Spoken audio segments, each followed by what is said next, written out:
दोस्तों मेरा नाम रोहित और स्वागत है आप सभी को अपने YouTube चैनल बीसी सेंटर में। तो आज की इस वीडियो में आपको हम बताने वाले हैं BBMKU सेमेस्टर 3 22 से 26 सेशन वालों का। BBMKU का मतलब हो गया विनोद बिहारी महतो कौनचाना यूनिवर्सिटी धनबाद। ठीक है, सेमेस्टर 3 22 से 26 सेशन जिनका है। ठीक है, MDC जो है स्टूडेंट पॉलिटिकल साइंस ले रखे हैं और उनका एग्जाम है। ठीक है, तो इसका हम VBI क्वेश्चन बता रहे हैं क्योंकि बहुत सारे स्टूडेंट के मन में कन्फ्यूजन है कि इंपॉर्टेंट क्वेश्चन क्या है। ठीक है, तो हम जितना यहाँ पे इंपॉर्टेंट क्वेश्चन दिए हैं उतना आप लोग करके चल जाओ। ठीक है, और मैं आपको लास्ट में उससे भी जो सबसे ज़्यादा इंपॉर्टेंट है वो मैं आपको बताऊंगा। ठीक है, आपको ध्यान देना है कि जितना क्वेश्चन मैं बता रहा हूँ अगर आप उतना पढ़ के चल जाते हैं तो क्वेश्चन घुमा करके ही भले ही क्यों ना दे, लेकिन अलग क्वेश्चन आने की संभावना बहुत कम है।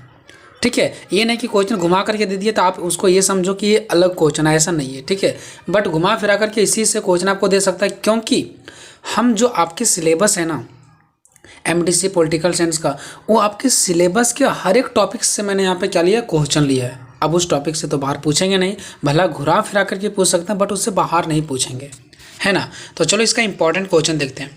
पहला, संविधान कि भारतीय संविधान के यहाँ पे संविधान दो बार लिखा गया। ठीक है, यानी यहाँ पे ये क्वेश्चन है भारतीय संविधान के मुख्य विशेषताओं का वर्णन करें। भारतीय संविधान के मुख्य विशेषताओं का वर्णन करें, ये आपका इंपॉर्टेंट क्वेश्चन हो गया। ठीक है, दूसरा, भारतीय संविधान की प्रस्तावना से क्वेश्चन आ सकता है कि प्रस्तावना का महत्व का वर्णन करें। तीसरा आपका आ सकता है भारतीय संविधान में संशोधन की प्रक्रिया का वर्णन करें। मैं आपको लास्ट में ये भी बताऊंगा कि सबसे ज़्यादा इंपॉर्टेंट कौन सा है। ठीक है, तो भारतीय संविधान में संशोधन की प्रक्रिया का वर्णन करना है। चौथा आपका मौलिक अधिकार से आप क्या समझते हैं, भारतीय संविधान में मौलिक अधिकारों का वर्णन करें। चौथा हो गया आपका। ये पांचवा हो गया, राज्यों के नीति निर्देशक सिद्धांतों का वर्णन करें। ये आपका एक यूनिट से हो गया।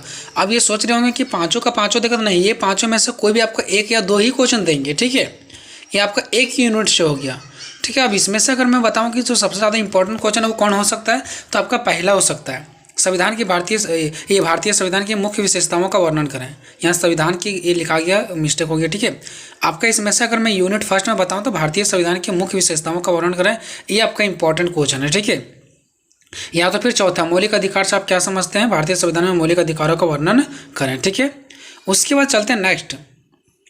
तो नेक्स्ट क्वेश्चन आपको इस प्रकार से दे सकता है, 1947 के भारतीय स्वतंत्रता अधिनियम का वर्णन करें या तो फिर भारतीय राज्यों की स्वतंत्रता का वर्णन करें।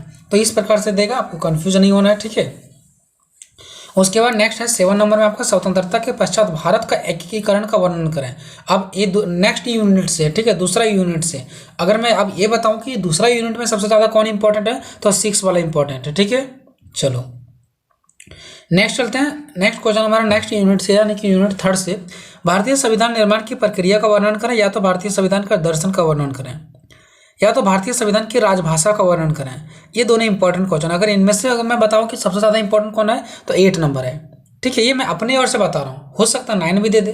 ठीक है, उसके बाद नेक्स्ट यूनिट से क्वेश्चन की बात करता हूँ तो 10 नंबर है, भारत के सर्वोच्च न्यायालय के गठन एवं कार्यों का वर्णन करें या तो फिर नेक्स्ट क्वेश्चन आपका हो सकता है 11वां नंबर, न्यायिक सक्रियता से आप क्या समझते हैं। तो इनमें से दो इंपॉर्टेंट क्वेश्चन यहाँ पे नेक्स्ट यूनिट से है, लेकिन अगर मैं बताऊं कि इसमें से सबसे ज़्यादा इंपॉर्टेंट कौन है तो ये आपका 10 नंबर वाला, भारत के सर्वोच्च न्यायालय के गठन एवं कार्यों का वर्णन करें। इनमें से बहुत सारे क्वेश्चन का आंसर मैंने ऑलरेडी बना रखा है। ठीक है, तो उसका लिंक मैं डिस्क्रिप्शन में दे दूंगा, अगर अभी आपको डिस्क्रिप्शन में नहीं मिल रहा है तो थोड़ा देर वेट कर लेना। ठीक है, मिल जाएगा। अब हम नेक्स्ट यूनिट से बात करते हैं कि नेक्स्ट यूनिट से कौन सा इंपॉर्टेंट क्वेश्चन होने वाला है। तो देखो, जो हमारा नेक्स्ट यूनिट है ना, उससे जो हमारा इंपॉर्टेंट क्वेश्चन होने वाला है वो 12 नंबर, राष्ट्रपति या तो फिर राज्यपाल दे सकता है, दोनों में से कोई एक, शक्ति और कार्यों का वर्णन करें। या तो भारत के प्रधानमंत्री की शक्ति और कार्यों का वर्णन करें या तो मुख्यमंत्री की शक्तियों और कार्यों का वर्णन करें। ये तीनों में से मैं कुछ नहीं बोल सकता कि कौन इंपॉर्टेंट है, तीनों में से कोई भी दे सकता है आपको 12, 13, 14 से। ठीक है, तो इतना क्वेश्चन आपके हर एक सिलेबस से लिया गया। आप लोग भी सिलेबस उठाओ और देखो कि क्या इस सिलेबस से कोई क्वेश्चन बाहर तो नहीं है। ठीक है, सारा आपका सिलेबस से हर एक यूनिट से लिया गया क्वेश्चन है।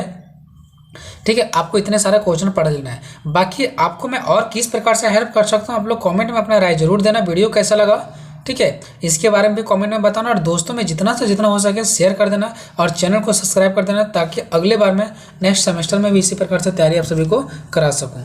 तो मिलेंगे नेक्स्ट वीडियो में, तब तक जय हिंद, जय भारत।